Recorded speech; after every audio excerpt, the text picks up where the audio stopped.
नमस्कार दोस्तों, स्वागत है आपका आज के मुख्य समाचार में, जिसमें सबसे पहली और बड़ी खबर में आपको बताएंगे कि ईवीएम से जुड़ी 450 शिकायतें मिली, फिर से हो चुनाव। महाराष्ट्र चुनाव में संजय राउत ने दिया बड़ा बयान। खबर में आगे जिक्र होगा कि प्रियंका गांधी का बड़ा बयान, कहा संभल विवाद में योगी सरकार का रवैया बेहद दुर्भाग्यपूर्ण, सुप्रीम कोर्ट ले संज्ञान। आगे आपको बताएंगे कि मोदी कल को कह देंगे कि नमाज और जक़ात का भी दस्तूर नहीं। वक्फ बिल पर पीएम मोदी के बयान पर मदनी का पलटवार। इसी के साथ आगे जिक्र होगा कि संवेदनशीलता से की गई कार्रवाई ने माहौल बिगाड़ा, बीजेपी जिम्मेदार, संभल हिंसा पर केंद्र पर भड़के राहुल गांधी। दोस्तों, खबर में आगे आपको बताएंगे कि वक्फ की संपत्तियां हड़पने का है इरादा। वक्फ संशोधन बिल पर मुस्लिम पर्सनल लॉ बोर्ड का मोदी सरकार पर बड़ा आरोप। तो दोस्तों, हर एक खबर की गहराई में आपको ले जाएंगे, लेकिन उससे पहले आपसे निवेदन की वीडियो कीजिए लाइक और चैनल को सब्सक्राइब करके बेल आइकन दबाकर कमेंट में अपनी राय जरूर बताइए। रुक करते हैं सबसे पहली और बड़ी खबर की तरफ।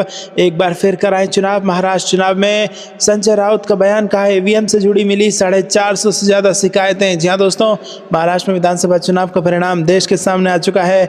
288 विधानसभा सीटों में 230 सीटें हासिल कर महायुति गठबंधन को बम्पर जीत मिली है। दूसरी ओर महाविकास अघाड़ी को 50 से भी कम सीटें हासिल हुई हैं।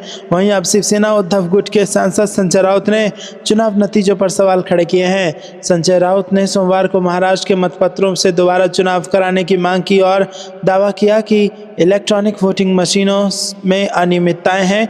पत्रकारों से बात करते हुए राउत ने ईवीएम में खराबी की कई शिकायतों का आरोप लगाया और हाल ही में हुए चुनावों की अखंडता पर भी सवाल उठाया। राउत ने आगे कहा कि इस चुनाव में ईवीएम एक बड़ा मुद्दा रहा है, इसलिए इस बार हम कहते हैं कि यह परिणाम को रखिए और ये चुनाव एक बार मतपत्र यानी बैलेट पेपर पर करा लीजिए। रुक करते हैं अगली ब्रेकिंग न्यूज की तरफ। प्रियंका गांधी का बड़ा बयान, कहा संभल विवाद में योगी सरकार का रवैया बेहद दुर्भाग्यपूर्ण, सुप्रीम कोर्ट ले इसमें संज्ञान। जी दोस्तों, यूपी के संभल में शाही जामा मस्जिद के सर्वे को लेकर हुई हिंसा के दौरान 4 लोगों की मौत हो गई। इस हिंसा पर अब कांग्रेस की महासचिव प्रियंका गांधी की प्रतिक्रिया आई है। उन्होंने प्रदेश की जनता से शांति बनाए रखने की अपील की है।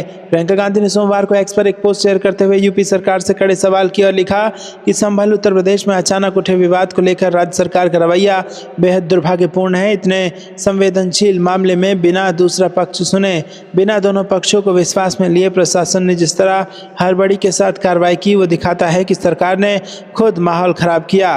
प्रशासन ने जरूरी प्रक्रिया और कर्तव्य का पालन भी जरूरी नहीं समझा। उन्होंने आगे कहा कि सत्ता में बैठकर भेदभाव, अत्याचार और फूट फैलाने का प्रयास करना न जनता के हित में है, न देश के हित में। माननीय सुप्रीम कोर्ट को इस मामले का संज्ञान लेकर न्याय कराना चाहिए। प्रदेश की जनता से मेरी अपील है कि हर हाल में शांति बनाए रखें। इससे पहले यूपी के पूर्व सीएम और सपा अध्यक्ष अखिलेश यादव ने भी संभल की हिंसा को लेकर यूपी सरकार को घेरा। रुक करते हैं अगली ब्रेकिंग न्यूज की तरफ। वक्फ पर पीएम मोदी के बयान पर मदनी का पलटवार, कहा मोदी कल को कह देंगे कि नमाज और ज़कात का भी दस्तूर नहीं है। जी हाँ दोस्तों, यहाँ पर बिहार की राजधानी पटना में जमीयत उलेमाए हिंद की कॉन्फ्रेंस हुई। इस दौरान मौलाना अरशद मदनी ने मौके पर आए लोगों को संबोधित किया और देश की आज़ादी में मुसलमानों के योगदान पर बात किया। उन्होंने कहा जमीयत उलेमाए हिंद प्यार मोहब्बत के लिए कुर्बानी देते आई है। मुल्क में अमन और चैन के लिए हम काम करते आए हैं। हमारे बुजुर्गों ने कुर्बानी देकर मुल्क को आज़ाद कराया है। हमने मुल्क का दस्तूर बनाया है। मौलाना अरशद मदनी ने कहा कि कोई ये समझता है कि मुल्क का दस्तूर केवल हिंदुओं ने बनाया है तो वो दुनिया के बारे में कुछ नहीं जानता। हमारा किरदार मुल्क के साथ 145 साल पुराना है। कोई माई का लाल नहीं है जो इसे खारिज कर सके। दोस्तों, आपको बता दें कि यहाँ पर मौलाना मदनी ने भारत की आज़ादी का जिक्र करते हुए कहा कि हमने आज़ादी के लिए तब से लड़ाई लड़ी जब कांग्रेस का जन्म भी नहीं हुआ था। कांग्रेस का मकसद मुल्क की आज़ादी नहीं था।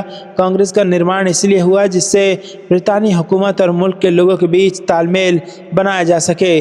पीएम नरेंद्र मोदी पर निशाना साधते हुए मौलाना मदनी ने कहा कि मोदी जी ने कहा कि वक्फ कोई चीज़ नहीं है। मुझे बड़ी हैरत हुई, कल को कहेंगे कि नमाज का दस्तूर नहीं है। वक्फ में संशोधन के मसले पर हमारा ऐतराज़ है। उन्होंने आगे कहा कि जो अल्लाह ने फरमाया वो सही है, जो रसूल ने फरमाया वो दस्तूर है। मुझे हैरत है मोदी जी इसे कैसे गलत फरमा रहे हैं। कल को कह देंगे दस्तूर में ज़कात और नमाज नहीं है तो उसे भी रोक देंगे क्या। तो दोस्तों, यहाँ पर तल्ख तेवर नजर आए हैं मौलाना मदनी के। आपको क्या कुछ लगता है कमेंट में ज़रूर बताइएगा। वीडियो को लाइक भी ज़रूर कीजिएगा। रुक करते हैं अगली ब्रेकिंग न्यूज़ की तरफ, जहाँ पर आपको बता दें कि असंवेदनशीलता से की गई कार्रवाई ने माहौल बिगाड़ा, संभल हिंसा पर केंद्र पर भड़के राहुल गांधी, बीजेपी को बताया जिम्मेदार। जी हां दोस्तों, उत्तर प्रदेश के संभल जिले में स्थित जामा मस्जिद में रविवार को सर्वेक्षण के काम के दौरान हुई हिंसा को लेकर बवाल मचा हुआ है। पुलिस के अनुसार संभल की जामा मस्जिद में अदालत के आदेश पर रविवार को किए गए सर्वेक्षण का विरोध कर रहे प्रदर्शनकारी पुलिस से भिड़ गए। पुलिस ने बताया कि इस हिंसा के दौरान हुई गोलीबारी और पथराव में 4 लोगों की मौत हो गई और कुल 20 लोग जख्मी हो गए। इस मामले पर कांग्रेस नेता राहुल गांधी ने हालिया विवाद पर राज्य और केंद्र सरकार पर निशाना साधा है। उन्होंने एक्स पर लिखा कि उत्तर प्रदेश संभल में हालिया विवाद पर राज्य सरकार का पक्षपात और जल्दबाजी भरा रवैया बेहद दुर्भाग्यपूर्ण है। हिंसा और फायरिंग में जिन्होंने अपनों को खोया है उनके प्रति मेरी गहरी संवेदनाएं हैं। राहुल गांधी ने ट्वीट में आगे लिखा कि प्रशासन द्वारा बिना सभी पक्षों को सुने और असंवेदनशीलता से की गई कार्रवाई ने माहौल को और बिगाड़ दिया और कई लोगों की मृत्यु का कारण बना, जिसकी सीधी जिम्मेदारी भाजपा सरकार की है। भाजपा का सत्ता का इस्तेमाल हिंदू मुसलमान समाजों के बीच दरार और भेदभाव पैदा करना है। वो प्रदेश के हित में काम नहीं करते हैं और न ही देश के। मैं सुप्रीम कोर्ट से इस मामले में जल्द से जल्द हस्तक्षेप कर न्याय करने का अनुरोध करता हूं। मेरी अपील है कि शांति और आपसी सौहार्द बनाए रखें। हम सबको एक साथ जुड़कर ये सुनिश्चित करना है कि भारत सांप्रदायिकता और नफरत नहीं बल्कि एकता और संविधान के रास्ते पर आगे बढ़े।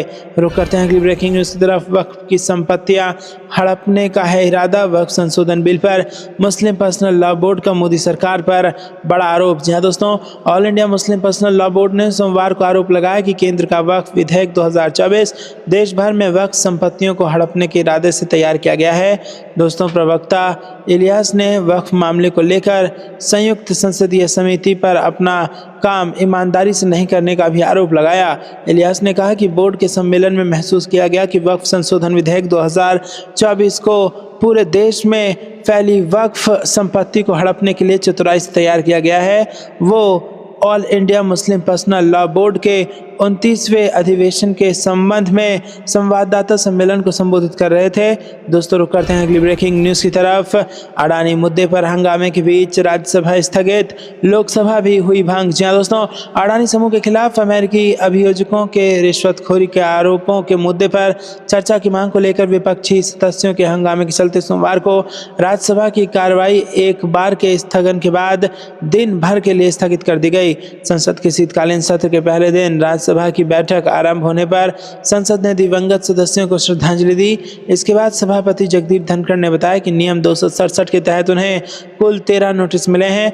विपक्ष नेता मल्लिकार्जुन खड़गे, मार्क्सवादी कम्युनिस्ट पार्टी के जॉन ब्रिटास, कांग्रेस के नीरज डांगी, प्रमोद तिवारी और अखिलेश प्रसाद सिंह और आम आदमी पार्टी के संजय सिंह सहित कुछ अन्य सदस्यों ने अडानी समूह के खिलाफ अमेरिकी अभियोजकों के रिश्वतखोरी के आरोपों पर संसद में चर्चा की मांग को लेकर नोटिस दिए थे। रुक करते हैं अगली ब्रेकिंग न्यूज़ की तरफ। शीतकालीन सत्र लोकसभा और राज्यसभा की कार्रवाई स्थगित, अब सीधे बुधवार को बैठेगी संसद। जी हां दोस्तों, संसद का शीतकालीन सत्र सोमवार से शुरू हो गया है। देश के 2 राज्यों में हाल ही में विधानसभा चुनाव संपन्न हुए हैं। महाराष्ट्र में भाजपा के नेतृत्व वाले एनडीए गठबंधन ने प्रचंड जीत हासिल की है, तो वहीं झारखंड में हेमंत सोरेन की जेएमएम के नेतृत्व वाले गठबंधन की जीत हुई है। ऐसे में भाजपा के सांसद नए जोश में संसद में मौजूद होंगे। हालांकि विपक्ष ने अडानी के मुद्दे पर संसद में चर्चा की मांग की है, जिस पर हंगामा होने की आशंका है। 18वीं लोकसभा के सांसद रहे वसंतराव चौहान और नरूल इस्लाम व कुछ अन्य दिवंगत पूर्व सदस्यों एम लॉरेंस, एम पार्वती और हरीश चंद्र देवराव चौहान को श्रद्धांजलि देने के बाद संसद के निचले सदन की कार्रवाई स्थगित कर दी गई। रुक करते हैं अगली ब्रेकिंग न्यूज़ की तरफ। योगी को अब पीएम बना देना चाहिए। महाराष्ट्र में मिली हार के बाद नेता प्रतिपक्ष ने बीजेपी पर कसा तंज, ईवीएम हैकर भी बताया। जी हां दोस्तों, महाराष्ट्र में मिली हार को कांग्रेस ने यहां पर अपना प्रतिक्रिया दी है। अपनी हार को लेकर परेशान कांग्रेस ने भाजपा पर लाल छल लगाया है, बीजेपी को ईवीएम हैकर बता दिया है। कांग्रेस के विधानसभा नेता प्रतिपक्ष विजय वडेट्टीवार ने महाराष्ट्र में मिली हार के बाद अपना पक्ष रखा और कहा कि भाजपा ने महाराष्ट्र में ईवीएम को हैक करवा दिया था। जहां भी कांग्रेस पार्टी नंबर 1 पर रहती है, वहां पर बीजेपी ऐसा ही खेल करती है। झारखंड में भाजपा ने ईवीएम को छोड़ दिया, लेकिन महाराष्ट्र में कांग्रेस का बोलबाला था, इसीलिए यहां पर ईवीएम हैक करवा दिया। हरियाणा में भी हुए चुनावों में ऐसा काम किया गया था, वहां भी भाजपा भाजपा ने ईवीएम को सेट किया था और बाजी पलट दी थी। विजय वडेट्टीवार ने बेईमानी का आरोप लगाते हुए कहा कि 2014 में जब मोदी लहर थी उस समय भी कांग्रेस 40 से ज़्यादा सीटें जीती थी। 2019 में पुलवामा होने के बावजूद भी 40 से ऊपर सीटें मिले थे। इस बार कांग्रेस के पक्ष में लहर थी, फिर भी इतना कम वोट तो नहीं हो सकते। पूरे देश में चर्चा का विषय बना हुआ है कि महाराष्ट्र में लाडली बहन योजना के असर से नहीं बल्कि ईवीएम के असर से जीत मिली है। ये ईवीएम की जीत है। हालांकि महाराष्ट्र में मिली हार पर कांग्रेस पार्टी मंथन करेगी। आपको क्या कुछ लगता है दोस्तों, कमेंट में जरूर बताइए। वीडियो को लाइक नहीं किया तो लाइक जरूर कीजिएगा। रुक करते हैं अगली ब्रेकिंग न्यूज की तरफ। ईवीएम को किया गया हैक, हर जगह नहीं बल्कि चुनिंदा तरीके से हुई हैकिंग। महाराष्ट्र के नतीजे पर कांग्रेस नेता का बयान। जी हां दोस्तों, महाराष्ट्र विधानसभा चुनाव को लेकर आए नतीजे पर कर्नाटक के गृह मंत्री जी परमेश्वर ने सवाल उठाए हैं। उन्होंने कहा कि महाराष्ट्र में कांग्रेस और महाविकास अघाड़ी का प्रदर्शन बहुत खराब रहा, यह हर कोई जानता है। महाराष्ट्र में हमारे कुछ नेताओं ने शनिवार को बैठक की और चुनावी नतीजों का विश्लेषण किया गया। हमें जो जानकारी मिली वो हैरान करने वाली है कि ईवीएम को हैक किया गया। हर एक निर्वाचन क्षेत्र में नहीं बल्कि चुनिंदा तरीके से ऐसा हुआ। जी परमेश्वर ने कहा कि मुझे लगता है कि उन्होंने ईवीएम को हैक कर दिया था। अगर ये सच है तो हमें इस पर कुछ कहने की जरूरत नहीं है। हम इसे लेकर चुनाव आयोग से अपील करने जा रहे हैं। बता दें कि कांग्रेस ने महाराष्ट्र विधानसभा चुनाव के नतीजों को अप्रत्याशित बताया है। साथ ही दावा किया गया कि विपक्ष को हराने के लिए षड्यंत्र हुआ है। राज्य में विपक्षी दलों और उनके नेताओं को निशाना बनाकर समान अवसर की स्थिति को बिगाड़ा गया है। मुख्य विपक्षी दल ने यह भी कहा कि झारखंड की जनता ने ध्रुवीकरण की राजनीति को ठुकराया है और देश के लिए सकारात्मक संदेश दिया है। कांग्रेस अध्यक्ष मल्लिकार्जुन खड़गे ने सोशल मीडिया मंच एक्स पर पोस्ट किया, महाराष्ट्र के नतीजे अप्रत्याशित हैं। पार्टी इस परिणाम के तह में जाकर असली वजहों को समझने की कोशिश कर रही है। हम अपने नेताओं, कार्यकर्ताओं और समर्थकों को धन्यवाद देते हैं। हम छत्रपति शिवाजी, साहू जी, फुले और बाबा साहब अंबेडकर की विचारधारा के सच्चे द्योतक हैं। लड़ाई लंबी है और हम जनता के मुद्दे उठाते रहेंगे। रुक करते हैं अगली ब्रेकिंग न्यूज की तरफ। झारखंड में जीत के बाद राहुल गांधी ने दिया बड़ा बयान। जी हां दोस्तों, झारखंड विधानसभा चुनाव 2024 के नतीजे घोषित हो गए हैं। हेमंत सोरेन के नेतृत्व में इंडिया गठबंधन ने जबरदस्त प्रदर्शन किया। गठबंधन ने 81 में से 56 सीटों पर जीत दर्ज की और इसमें झारखंड मुक्ति मोर्चा ने 34, कांग्रेस ने 16, आरजेडी ने 4 और भाकपा माले लिबरेशन ने 2 सीटों पर जीत हासिल की है। वहीं एनडीए गठबंधन 24 सीटों पर सिमट गया, जिसमें भाजपा ने 21 और आजसू, जेडीयू व लोजपा रामविलास ने 1-1 सीट पर जीत दर्ज की है। कांग्रेस नेता राहुल गांधी ने झारखंड के नतीजे पर सोशल मीडिया प्लेटफॉर्म एक्स पर प्रतिक्रिया दी और उन्होंने झारखंड के लोगों को विशाल जनादेश देने के लिए धन्यवाद कहा। राहुल गांधी ने मुख्यमंत्री हेमंत सोरेन, कांग्रेस और झामुमो कार्यकर्ताओं को इस ऐतिहासिक जीत के लिए बधाई दी और कहा कि यह जीत संविधान और जल जंगल जमीन की रक्षा की है। झारखंड में इंडिया गठबंधन ने जनता का विश्वास जीता है। झामुमो ने अकेले 34 सीटों पर जीत दर्ज कर अपनी ताकत साबित की।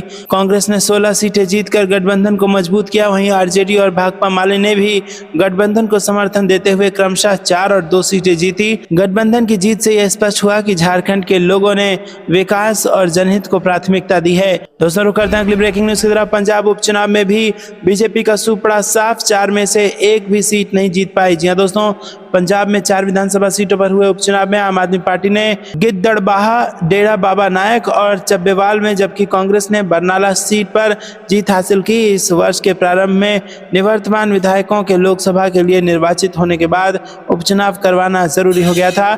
सत्तारूढ़ आम आदमी पार्टी गिद्दड़बाहा और डेरा बाबा नायक विधानसभा क्षेत्र में कांग्रेस के गढ़ को भेदने में कामयाब रही। हालांकि वो बरनाला विधानसभा क्षेत्र में अपना गढ़ मुख्य विपक्षी पार्टी के हाथों हार गई। उपचुनाव में बीजेपी को 1 भी सीट नहीं मिली क्योंकि उसके उम्मीदवार चारों सीट पर तीसरे स्थान पर रहे। शिरोमणि अकाली दल ने उपचुनाव में हिस्सा नहीं लिया था। इस जीत के साथ ही 117 सदस्यीय विधानसभा में आम आदमी पार्टी के पास 94 सीटें और कांग्रेस के पास 16 सीटें हो जाएंगी। जैसे ही नतीजा आया, आम आदमी पार्टी नेताओं और कार्यकर्ताओं ने पटाखे फोड़े, मिठाइयां बांटी और ढोल की शपथ पर नृत्य किया, जबकि सफल उम्मीदवारों ने अपने अपने निर्वाचन क्षेत्र में विजय जुलूस निकाले। मुख्यमंत्री भगवंत मान ने उपचुनाव में शानदार जीत के लिए पंजाब के लोगों को बधाई दी। रुक करते हैं अगली ब्रेकिंग न्यूज की तरफ। संसद के शीतकालीन सत्र में अडानी मुद्दे पर चर्चा चाहती है कांग्रेस, सर्वदलीय बैठक में उठाई मांग। जी हां दोस्तों, संसद के शीतकालीन सत्र से पहले केंद्र सरकार ने रविवार को सर्वदलीय बैठक बुलाई है। इस बैठक में कांग्रेस ने अडानी समूह पर लगे रिश्वतखोरी के आरोपों पर चर्चा की मांग की है। इसके अलावा पार्टी ने मणिपुर मुद्दे, उत्तर भारत में प्रदूषण और रेल दुर्घटनाओं पर भी चर्चा की मांग की है। बता दें कि संसदीय कार्य मंत्री किरण रिजिजू ने सर्वदलीय बैठक बुलाई बुलाई थी, जिसमें भाजपा अध्यक्ष जेपी नड्डा, कांग्रेस नेता जयराम रमेश और गौरव गोगोई के अलावा टी शिवा, हरसिमरत कौर बादल और अनुप्रिया पटेल शामिल हुए।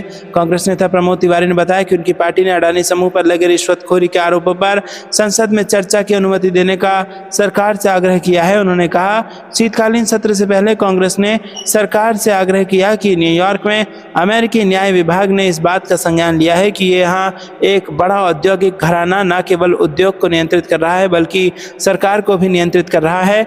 रिपोर्टों के अनुसार अडानी समूह ने सौर ऊर्जा से संबंधित विभिन्न उद्योगों के लिए सत्तारूढ़ पार्टी के नेताओं और अधिकारियों को लगभग 2300 करोड़ रुपए की रिश्वत दी है।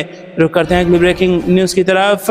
बिहार में उपचुनाव में सीटें गंवाने के बाद तेजस्वी यादव बोले 2025 में बिहार जीतेंगे, भाजपा के सामने झुक गए सीएम नीतीश। जी हां दोस्तों, आपको बता दें कि बिहार उपचुनाव में 3 विधानसभा सीट गंवाने के बाद राष्ट्रीय जनता दल अब अगले चुनाव की तैयारी में जुट गई है। इसको लेकर पार्टी ने कार्यकर्ताओं की बैठक बुलाई है। कार्यक्रम में कुछ नेता भी राजद में शामिल हुए हैं। दोस्तों, आपको बता दें कि इसमें नेता प्रतिपक्ष तेजस्वी यादव के साथ प्रदेश अध्यक्ष जगदानंद सिंह, राष्ट्रीय जनता दल के राष्ट्रीय उपाध्यक्ष उदय नारायण चौधरी, राष्ट्रीय प्रधान महासचिव अब्दुल बारी सिद्दीकी समेत पार्टी के सभी वरीय नेता शामिल हुए। इस कार्यक्रम का नाम बदलो बिहार कार्यकर्ता मिलन समारोह को दिया गया। रविवार को कार्यालय के कर्पूरी सभागार में बदलो बिहार कार्यकर्ता मिलन समारोह हुआ और इस समारोह के जरिए तेजस्वी यादव बिहार विधानसभा चुनाव 2025 की तैयारी को लेकर कार्यकर्ताओं को तैयार रहने का संदेश उन्होंने दिया। रुक करते हैं ब्रेकिंग न्यूज की तरफ। अखिलेश यादव का बड़ा बयान, कहा भाजपा सरकार ने जानबूझकर संभल हिंसा कराई। जी हां दोस्तों, यहां पर सपा अध्यक्ष अखिलेश यादव ने रविवार को आरोप लगाया कि उत्तर प्रदेश के संभल जिले की जामा मस्जिद के सर्वेक्षण को लेकर हुई हिंसा भाजपा सरकार और प्रशासन द्वारा राज्य के उपचुनाव में अनियमितताओं पर से ध्यान हटाने के लिए रची गई है। अधिकारियों ने बताया कि संभल की जामा मस्जिद में अदालत के आदेश पर रविवार सर्वेक्षण का कार्य दूसरी बार हुआ, लेकिन इस बीच अराजक तत्वों ने पत्थरबाजी शुरू कर दी, जिसके बाद पुलिस ने भीड़ को तितर बितर करने के लिए आंसू गैस की गोले दागे और हल्का बल प्रयोग किया। अधिकारी ने बताया कि 10 लोगों को हिरासत में लिया गया है और हिंसा की जांच शुरू कर दी गई है। रुक करते हैं अगली ब्रेकिंग न्यूज की तरफ। मायावती का ऐलान, जब तक फर्जी वोट डालने से रोकने के लिए ईसी नहीं उठाता सख्त कदम, बीएसपी नहीं लड़ेगी कोई उपचुनाव। जी हां दोस्तों, बहुजन समाज पार्टी प्रमुख एवं उत्तर प्रदेश की पूर्व मुख्यमंत्री मायावती ने राज्य की 9 सीट पर हुए उपचुनाव में पार्टी को करारी शिकस्त मिलने के एक दिन बाद रविवार को चुनाव में धांधली का आरोप लगाया और कहा कि अब उनकी पार्टी कोई उपचुनाव नहीं लड़ेगी। उत्तर प्रदेश में 9 सीटों पर हुए उपचुनाव में बीएसपी के उम्मीदवार 7 क्षेत्रों में तीसरे स्थान पर रहे, जबकि 2 सीट पर वो आजाद समाज पार्टी और AIMIM के उम्मीदवारों से भी पीछे 5वें स्थान पर रहे। बीएसपी प्रमुख मायावती ने रविवार को पत्रकारों से बातचीत में कहा कि हमारी पार्टी ने यह फैसला किया है कि जब तक देश में फर्जी वोट डालने से रोकने के लिए देश के चुनाव आयोग द्वारा कोई सख्त कदम नहीं उठाए जाते, तब तक हमारी पार्टी देश में कोई उपचुनाव नहीं लड़ेगी। उन्होंने कहा, जबकि आम चुनाव में इस मामले में थोड़ा बचाव जरूर हो जाता है क्योंकि सरकारी मशीनरी सत्ता परिवर्तन के डर से घबराती है। इससे पहले मायावती ने कहा कि इस बार जो वोट पड़े और जो नतीजे आए उसको लेकर लोगों में आम चर्चा है कि पहले देश में जब बैलेट पेपर के जरिए चुनाव होते थे तो सत्ता का दुरुपयोग करके फर्जी वोट डाले जाते थे और अब तो ईवीएम के जरिए भी ये कार्य किया जा रहा है। उन्होंने कहा कि हमने उत्तर प्रदेश के उपचुनावों में ये देखा है, महाराष्ट्र में चुनावों को लेकर भी इसी तरह की चिंताएं जताई गई हैं। यह हमारे देश में लोकतंत्र के लिए एक बड़ी चेतावनी है। मायावती ने कहा कि इस स्थिति को देखते हुए हमारी पार्टी ने फैसला किया है कि जब तक भारत का चुनाव आयोग फर्जी मतदान को रोकने के लिए सख्त कदम नहीं उठाता, तब तक हम देश भर में खासकर उत्तर प्रदेश में किसी भी उपचुनाव में हिस्सा नहीं लेंगे। मैं यहाँ विशेष रूप से उपचुनाव का जिक्र कर रही हूँ। रुक करते हैं अगली ब्रेकिंग न्यूज की तरफ। प्रदेश महासचिव का बयान, बोले लोकसभा में आम जनता की मजबूत आवाज बनेंगी प्रियंका गांधी। जी हाँ दोस्तों, यहाँ पर आपको बता दें कि प्रियंका गांधी की जीत पर कांग्रेसियों में खुशी है। कांग्रेस की राष्ट्रीय महासचिव प्रियंका गांधी की वायनाड उपचुनाव में ऐतिहासिक जीत और झारखंड चुनाव में कांग्रेस गठबंधन की सफलता पर सकलडीहा में कांग्रेस कार्यकर्ताओं ने जश्न मनाया। प्रदेश महासचिव देवेंद्र प्रताप सिंह मुन्ना के नेतृत्व में विजय जुलूस निकाला गया। आपको क्या कुछ लगता है दोस्तों, कमेंट में जरूर बताइए। वीडियो को लाइक नहीं किया तो लाइक जरूर कीजिएगा। रुक करते हैं ब्रेकिंग न्यूज की तरफ। चुकी है इंडिया गठबंधन की तोड़फोड़ करना इतना आसान नहीं होगा, क्योंकि 81 विधानसभा में बहुमत का आंकड़ा 42 ही है। और ऐसे में आपको बता दें विधानसभा सीटों वाले झारखंड में बहुमत का आंकड़ा 41 है। और ऐसे में आपको बता दें कि उससे कई ज्यादा सीटें इंडिया गठबंधन के पास आ गई है। तो खतरा बिल्कुल नहीं है, लेकिन सावधान रहना जरूरी है। ऑपरेशन लोटस से तमाम बचाव के जो तरीके हैं उसको अपनाना जरूरी होगा। वही बात अगर महाराष्ट्र की जाए तो महाराष्ट्र में यहाँ पर भंग हो सकती है और यहाँ पर इंडिया गठबंधन और एनडीए के बीच में कांटे की टक्कर है। और यहाँ पर अभी आंकड़े स्पष्ट नहीं हुए हैं, शाम तक हो सकता है आंकड़े स्पष्ट हो और पता चलेगा कि क्या यहाँ पर राष्ट्रपति शासन की तरफ ही आगे जाएगा राज्य, या फिर किसी एक पार्टी की बन जाएगी सरकार। धीरे धीरे कई राउंड की मतगणना के बाद ये स्थिति स्पष्ट होगी। वही बात की जाए उत्तर प्रदेश के उपचुनाव के नतीजों की, जहां पर 9 सीटों पर उपचुनाव के नतीजे आने हैं, तो यहां पर 5 सीटों पर बीजेपी आगे है, तो वहीं समाजवादी पार्टी 4 सीटों पर आगे है। तो